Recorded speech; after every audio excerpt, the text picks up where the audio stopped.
The Word of God is alive and powerful, sharper than any two-edged sword, piercing even to the dividing asunder of the soul and spirit and of the joints and the marrow, and is a critic of the thoughts and intents of the heart.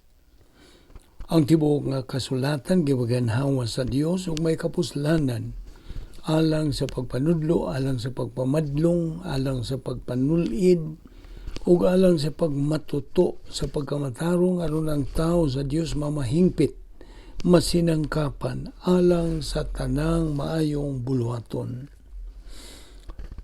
Sama sa naandan, gikinahanglan ang atong pagpangandam sa atong tagsa kakalag pinaagi sa paggamit sa prinsipyo sa 1 Juan 1:9 nga nagkanayon sa in English, if we confess our sins, God is faithful and just to forgive us our sins and to cleanse us from all unrighteousness. Huwag mo buhata ka na ikaw andam na usab.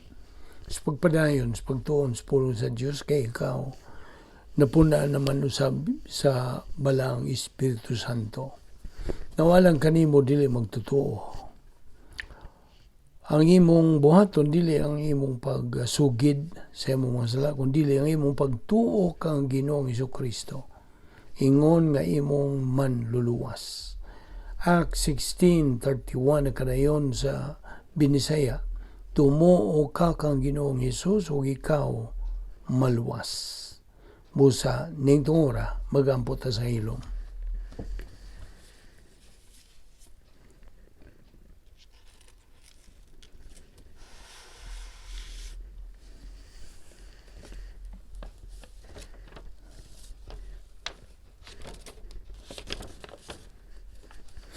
Magampot ta.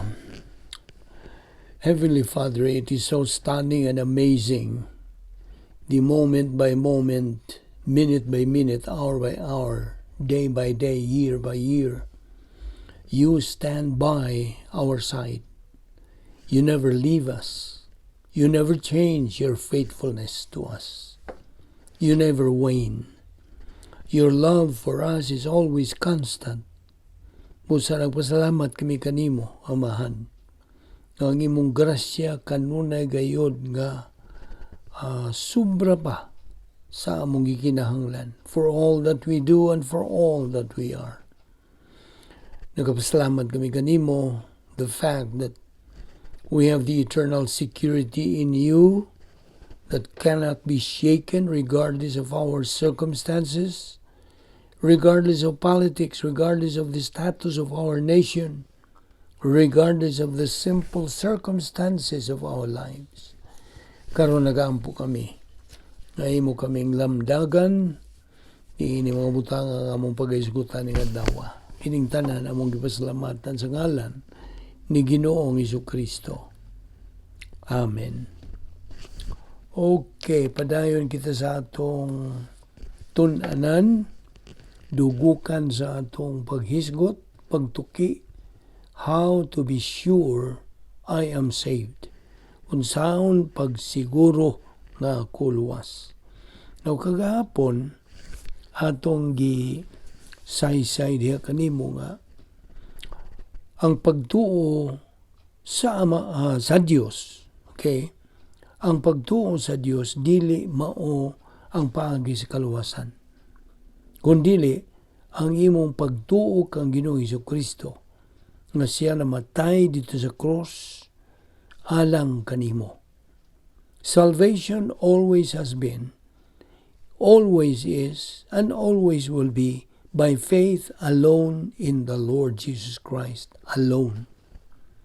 Atong balik-balikon gini, hangtod masilsil na kini sa imong limbatakan. Now, believing in God, akong balikon, is not even the means of salvation. It is believing in the Lord Jesus Christ. Na ako na sa nang-gisubli. Because, unsa may gisulti ni Jesucristo diya sa Juan 14:6, ako mao ang dalan, ang kamatuoran, ug ang kinabuhi. Walay makaadto sa Amahan gawas kung pinagi kanako. Now, ang kaluwasan God, maangkon ni bisan kinsa, pinagi sa pagtuo lamang, diha kang Kristo lamang. The only faith that saves is faith plus nothing. Now, nga namang uto man ta nga na ay nasod nga gitawag o Australia. Bisan to dugwata makaadto dito o unsa bang nasod sa Inglaterra, sa Malaysia, guman pa. Well, although we have never been there, nagtuo kita. Tungod kini kay ang kasaysayan, the history books tell us so. Di ba?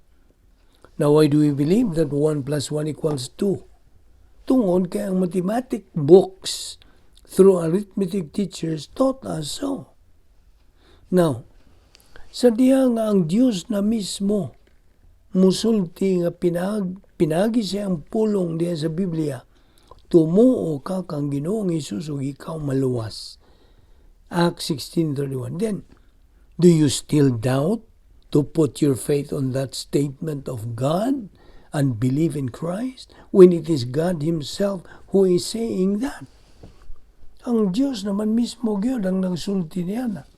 Di pa gyud na nimo tuuhan. Now, ang kaluwasan, dili kining musunod.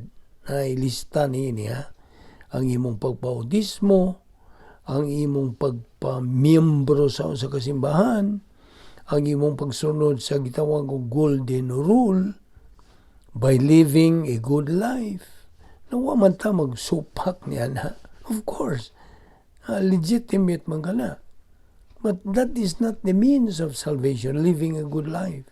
By raising your hands, by walking down an aisle, by inviting Christ into your heart, by doing good, sa imong pagsunod sa napulo kasugo, by forsaking your vices, by feeling sorry for your sins. It is only by believing in Jesus Christ. Pagtuo lamang. Kung sa magisulti sa 1:3:36, he who believes in the Son hath life, but he who does not believe in the Son does not have life, but the wrath of God abideth on him. Now, ang tao, maluwas lamang pinagis pagtuo, dili sa mga binuhatan. It is faith alone in Christ alone. Ato ning subli-sublion gyud.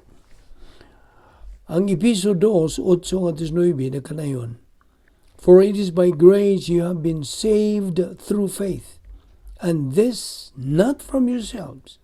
It is the gift of God, not of works, so that no one can boast.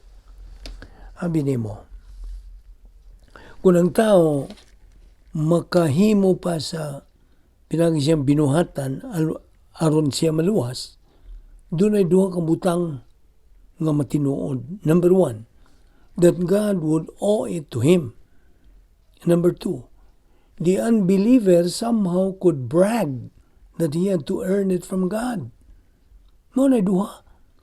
So akong balikon, ang tao can only be saved by faith and not by works. Ephesians 2:8-9. Isuwat na sa imong notebook o sa imong iPad. Ang Galatia 2:16 nagkanayon, knowing this, that man is not justified by the works of the law, but by faith in Jesus Christ. For by the works of the law, there is no flesh that is justified in His sight. Dugang paginiana, ang kaluwasan, gasa kini sa Dios. Episo 2:8-9. Now, kanang maong gasa, madawat lamang kini pinagis pagtuo kang Ginoong Jesucristo. Kaya binimo, ang pagtuo, why merito?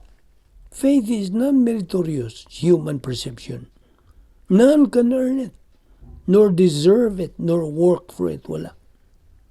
Sa isulti sa 1:3-16, popular nga bersikulo, for God so loved the world that He sent His only begotten Son, that whosoever believeth in Him may not perish, but have everlasting life. Now, Ayong pangutana nimo. Giunsa man yadtong kawatan didto sa kiliran ni Ginoong Jesucristo atol sa paglansang niya dito sa krus. Giunsa man niya kanang pagkaluwas. How did the thief on Christ's side during the crucifixion get saved? Iya pag-iisa iya mga kamot? No. Unsa pag-iisa niya, ang duha niya kakamot, lansang god dito sa krus. Correct? Ang maong kawatan simply acknowledge Christ as Lord and Savior. Sa iyang pag-ingon, Ginoo, hinumdumin taong ko kung muadto ka na sa imong gingharian. Unsa may tubag sa atong Ginoo? Sa iyang gitubag ngadto kaniya. Karong adlaw, you will be with me in paradise. Lucas 23:43. Now, what that thief did, pagtuora, that was faith in action. He did not do anything, but simply to believe, and he was saved. Nagkasabot ka? Kaya binimo, ang imong pagtagad ngadto kang Kristo mo'y magadeterminar sa imong eternal future. Therefore, it is every person's responsibility to appropriate Christ as his Savior, since doing so, sama ka na to responding positively to God's stimulus, pag-aghat for every human being to respond. Nang pulong sa Diyos diya sa Jeremias 29:13, nagkanayon, kung tinuray mo akong pangitaon, imo ako makablagan. If you truly seek me, you will find me. Now, how did you become a member of your human family? Yun sa man mo pagka himong sakop sa imong panimalay. Di ba pinagay sa imong pagkahimugso? In the same way, in the spiritual realm, you become a member of God's family also by birth. Correct? Nga naman. Tungod kay ang imong pagtuo kang Kristo is the process of the second birth, regeneration, or being born again. Ang pulong sa Diyos na kanayon, gawas kung ang tao magpakatao pag-usab, dili siya makakita sa gingharian sa Diyos. Juan 3:3. Now, this particular verse talks about spiritual birth. Kaya binimo ang kaluwasan nagkahulugan o rescue. So may binisay ang rescue. Pagpalingkawas, pagluwas. Rescue from where? It is a rescue from man's deplorable, miserable state. Total separation from God because man is a sinner. Ang Roma 3:23 nagkanayon po, all have sinned and come short of the glory of God.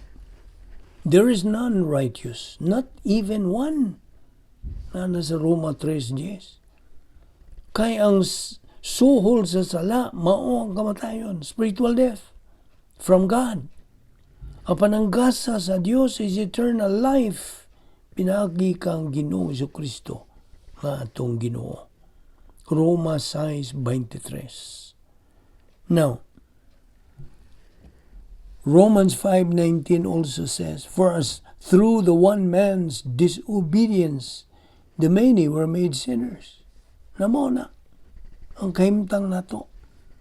Romans 5:12.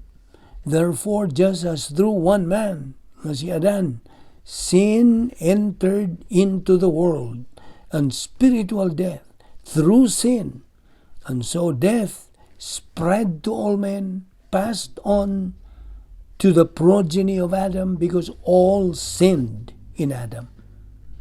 Abi nimo, kitang tanang nahimugso ning kalibutan na gideklarar nga spiritually dead, patay spiritual, powerless to approach God on our own. An impassable and insurmountable barrier confines us. Gikan ito pagkalaglag ni Adan hangtod sa katapusan sa panahon, no human being can escape the barrier. Wala. Because of Adam's decision to sin, ang hustisya sa Diyos turok o tarok o erected the barrier. Only God can eliminate it. No human effort can release us from our prison. No matter what our talents, mga abilidad, ethics, conduct, assets, or any other factor, gyud tayo mahimos tong kaugalingon, we are helpless. We exist behind the barrier, alienated from God. Nahimula gyud, total ka na paghimula. Apart from divine intervention, we all face condemnation and eternal separation from God.